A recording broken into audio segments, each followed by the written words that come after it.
Welcome to the Learning Pines YouTube. We hope this video helps. You start by opening the personalization panel so you can change what Windows displays. Right-click the desktop and select Personalize. Once the window opens, make sure you're signed into an account with permission to change appearance. Then, click the desktop background link near the bottom of the window to load the background selection dialog, which is where you will remove or clear the current image and adjust related settings. You now remove the image by unchecking every thumbnail in the desktop background grid so no picture is selected. Windows will then fall back to a solid color.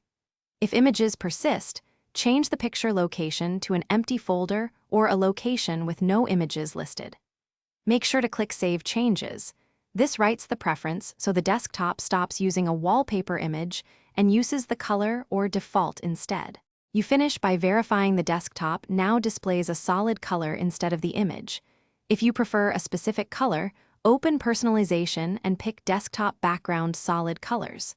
If the wallpaper doesn't change, make sure no theme or registry/group policy enforces a wallpaper. Check theme settings and gpedit or registry keys.